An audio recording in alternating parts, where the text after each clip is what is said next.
can't get data over Antarctica, which proves Antarctica is not a continent on the bottom of a spinning ball in space. Keep going. So what are they hiding? So then you go down.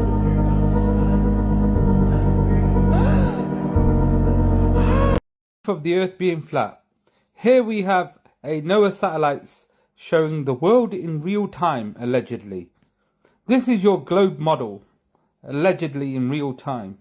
Let's show you some fakeness straight away. See these lines, vertical lines, white vertical lines. Yeah, they're going to be satellites going around the pretend globe Earth, and so they have to stitch up images. So in real time, we're seeing satellites whizzing around the Earth and stitching together these white lines. Oh no, what happened here? I don't know. Another real-time image of the Earth. This is what Globers call real-time images of the Earth. Now let me show you a very important 100% proof that the Earth is flat. Here's the North Pole. Yep. Now get ready. And here's your ice wall going around the entire Earth. And we get zigzag lines there. Yes, because of an elliptical orbit perhaps. And stitching together. But all of this is happening in real time. Please notice I'm being sarcastic. This is not real time. This is fake. And this is what they try to push as real images of the Earth every 10 minutes, every live. Whatever these Globers' excuses are, these are real images live of half the Earth at any one point in time.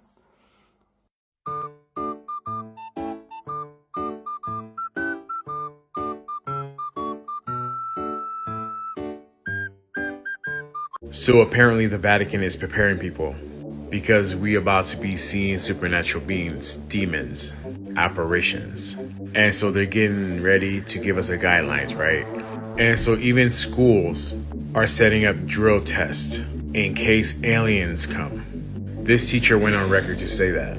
Schools are having drills, test lockdowns for skinwalkers. Last but not least, they're preparing you for the demon face syndrome. In my opinion, two things are going to go down. The fake alien invasion, or they're going to release demonic creatures above ground. So y'all need to see this so you can create a perfectly straight rainbow when it's reflecting off a straight piece of glass. So it has to make you wonder, why are the rainbows we see outside in the sky shaped that way? You know that the Bible depicts a flat earth with a dome or firmament over top. And when we look to the Bible to see what the firmament is made out of, it tells us in the book of Job chapter 37 verse 18, "Hast thou with them spread out the sky, which is strong and as a molten looking glass?" And the Bible confirms this furthermore in Revelation chapter 15 verse 2, "And I saw as it were a sea of glass mingled with fire, and them that had gotten the victory over the beast and over his image and over his mark and over the number of his name, stand on the sea of glass, having harps of God." Back to the rainbow now. It's common to see a double rainbow where there is an inverted rainbow on top of the other rainbow. Now the double rainbow could only be possible if something is reflecting it, which could only mean one thing: God's glass firmament or dome. So the rainbows that you see outside not only confirm the shape, but tells us that there's a glass firmament or dome. Because how else would this double rainbow be reflecting backwards like that? I mean, you know, most people still think that Antarctica is a continent, and it's not. If you come in the comment section and you say, well, I know it is, I've been there, you have actually been to a place where they told you that it was Antarctica. This is a World Atlas book. I think this is early 1930s, and Antarctica is actually an ice wall that surrounds our Earth. I'm not going to say planet because we do not live on a planet. Look at this. And I have several of these really old Atlas books, and they all show the same things. If you look in the new ones, you're not going to see this. It's going to show Antarctica down here as a continent like this. So this is North America, and this is paint, by the way. I'm constantly playing in paint, and it's really hard to get it off. But anyway, this is North America, Asia, Africa, Australia, South America, and this is Antarctica. It's just an ice wall that surrounds our Earth. Okay? You're not going to see this in public school because they do not teach this. This is just one example why that I took my girls out of school, because they wasn't being taught the correct things, and that and many other reasons. Now I teach our kids what they should have been taught to begin with, but our school systems actually teach what the government tells them to teach. But a lot of people are catching on to this, but there are still, quite a few people out there that are completely unaware that we are surrounded by an enormous ice wall. Why do you think that there are boundaries, places that we are not allowed to go? There's a reason for that. There's things that they don't want us to see. They are allowed to go there, but we are not allowed to go past a certain point. You got to think there's things that they don't want us to see, and I know why. Do you know why? That's the question. There's the North Pole right there. But yeah, just do some research and always be open-minded. Always be willing to step outside of your comfort zone, like I did a few years ago. That's why I started buying all of these old atlas books. Here's another one. Same thing. You don't see Antarctica on here as a continent. It's an ice wall, and it's there for a reason. So, yeah, I just wanted to take a minute and share this with you guys. I love you guys with all my heart, and like I said, just stay open-minded, stay in the Word of God, and have a good day.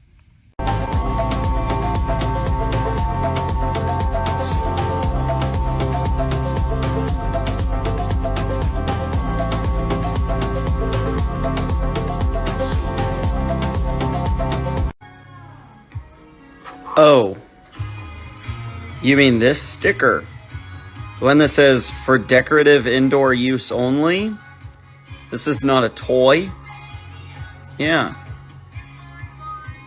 That's the one. Taking the blue pill represents ball earth, the lie you've been fed. Are you happy with it? Do you just want to keep believing it?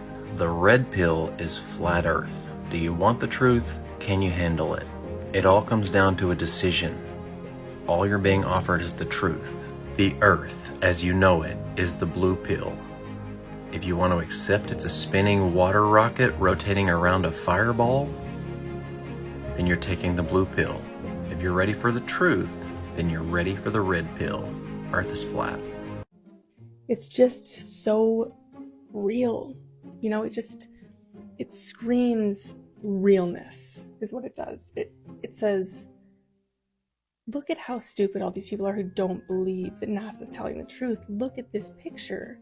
How can you doubt when you see a picture like this?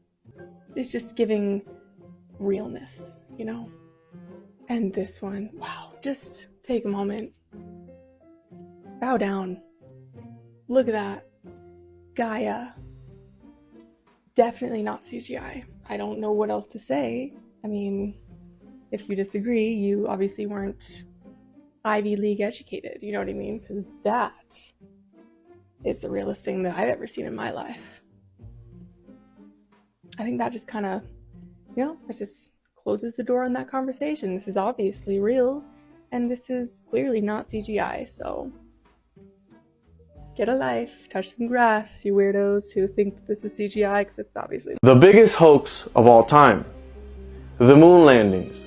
Did we go or not? According to mainstream history, we did. But why haven't we ever been back? Only 12 men have walked on the moon during 6 moon landings of the Apollo program between July 1969 and December 1972. But was the Apollo program staged by Hollywood with a Walt Disney sponsorship based on a script by Arthur C. Clarke and directed by Stanley Kubrick, why would the US and NASA fake the moon landings?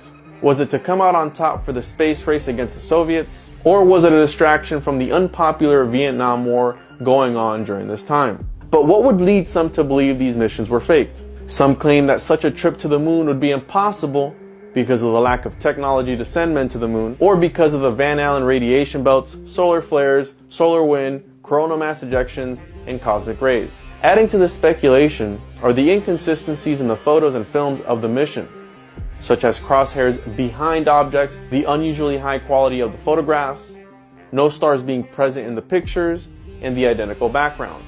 Just to list a few. So, does refraction work with shadows? It's refraction. No, it's the absence of light. So the moon is in shadow. The Selenelion eclipse destroys the globe, gets hand-waved away by refraction.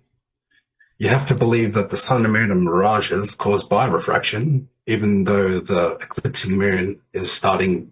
The eclipse starts from top down, it should be bottom up. Okay, one sec. All right, so a Selenelion eclipse is seen when an observer is on the terminator line at the point of alignment between the sun and the earth and the moon. Due to refraction, you call it hand-waving, but it's a fact. We have a density gradient in the atmosphere that bends light.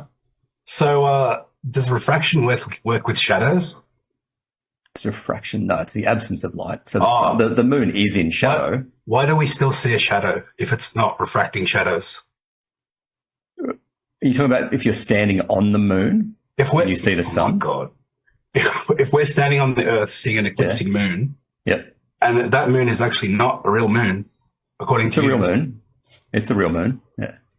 So it's not refraction now. I didn't say it wasn't refraction. The refracted horizon is a real horizon. If we see the sun and moon, the Earth is not in between the sun and moon.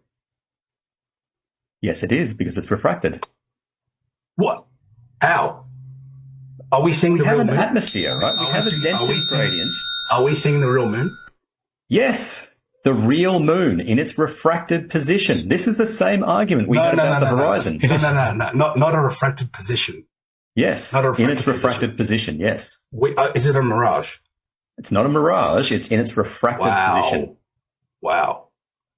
Mirages are distortions. Wow. Mirages are usually upside down. Is the sun a mirage? Not a mirage, it's in its refracted position. Okay, so it's lifted up, right? Yeah, it's loomed up, yes. So you're not seeing do you understand the Selenelion eclipse? They claim you're not seeing the actual sun and moon, right? Yeah, that happens every day. When the sun sets every day, when you are seeing the sunset. No. I'm talking about the eclipse. Yeah, same with sunset every day. So you're seeing a refracted mirage. Not a mirage. Yes, it is. No, it has to be in your model. It's not a mirage. In your model, it has to be. Otherwise, it debunks the globe. It's not a mirage is a distortion, right? A distortion, like if you have an inferior mirage, you're seeing an upside down distortion of something. Forget about which way the shadow goes, because that debunks it too. We'll get there. In your model, the Selenelion eclipse debunks the globe because you can see them both on the horizon. If they're both on the horizon, the Earth is not in between them. So you're lifted up half a degree. Yeah, so half a degree. So how long does an eclipse take? 4 hours? Something like that, yeah. Right. You think it's 1 degree over 4 hours? Well, I'm not sure what the time means there. Right. Yeah, because it doesn't make sense. How would it be only 1 degree for 4 hours of an eclipse? I'm looking that way to see a moon lifted up half a degree geometrically. Yeah, it's a mirage in your model. It's a mirage. Yes, mirages are distortions. This is not a distortion. This is just looming. It's not between the Earth and Moon if you're saying it's not a mirage. I don't know where to go from here. Okay, we're good. We're good on that. Why? Hang on. Like this, so you just hand waved it then. Like I said, no, right? Refraction is a thing. Right. Yes, you have. Do we have a density gradient in our atmosphere? Yes. Do we? Yes. Does light bend through a density gradient? Does light refract shadows? No. Light. But we see an eclipsing moon, right? Yeah, it's in shadow. But it doesn't refract. We should just see a moon, right? We should just see a moon phasing with no shadow. It should be see-through if it's only light. Do you get it? I don't get a see-through moon, no. We should see a moon, right? A moon eclipsing, right? Going red and then eclipsing the other way without a shadow. It should have no shadow because shadows don't refract. It is in shadow. We see a shadowed moon because the Earth is in the way. Oh my God. All right, we're good. Let's go to conclusions. No, hang on. Well, you have something else? Hang on. The upside down eclipse. So here's where he gives me the best Glober cartoon explanation I've ever seen. The best. give him some time to recoup. Oh, okay, champ. Recoup. Fuck me. Huh? I said recoup. Ruhef, let's go. Yes. All right. So the upside down eclipse. All right. I'm just going to give you a minute to look at this. Okay. You are this guy here. All right. Okay. Sorry. Okay. He's on the equator. Yeah. He's on the equator. The moon is going that direction into the shadow of the Earth. Okay. What does this guy see? He sees an eclipsing moon that From which direction? Is a mirage. No, don't worry about refraction now. Just look at it. What does he see? Yeah. Okay. What about if you're on top of the globe? No. What does this guy see? He's looking at this. Turn him upside down. Yeah. Do I need to turn this upside down? Right. Yeah. This is where it's hilarious. Look at his cartoon compared to the actual reality. On his cartoon, you can't even see the sun. You wouldn't be able to see it. Yet the whole point of the Selenelion eclipse is that you see them both. In your world, right? No. This diagram, what is he seeing? Yeah. Where is the shadow? He's seeing a shadow. On the moon. Top? Right. He's seeing a top shadow. Yeah. Okay. What happens as the moon goes further into the shadow? It eclipses more. Yeah, from the top down. In your world. Do you understand the top-down shadow? Yes, I get it. Okay. I get it. The sun and moon in your world have to be mirages. What do you understand about It's not that? a mirage. Not Yes, a mirage. Yes, They are refracted. They are refracted up, but refraction doesn't work with shadows, yet we still see a shadow. In other words, guys, we do see the real sun and moon. They are not refractions, they are not mirages.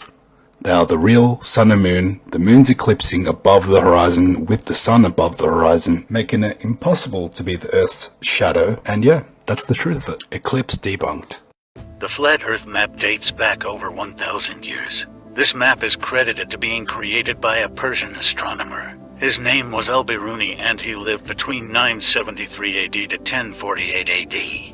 It's the official map of the United Nations and also the United States Geological Survey. It used to be present in many places before the creation of NASA and the Antarctic Treaty in 1959. Here you see it with Admiral Byrd.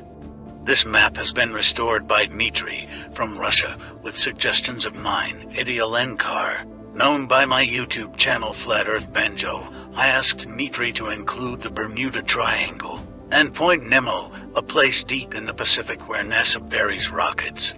Then Robert Tozzi, a professional mapmaker, came along and enhanced the map even more. There are many people now selling this map online, but if you could order it from my online store, I would greatly appreciate it. Visit my online store now and order one of the items. I humbly thank you.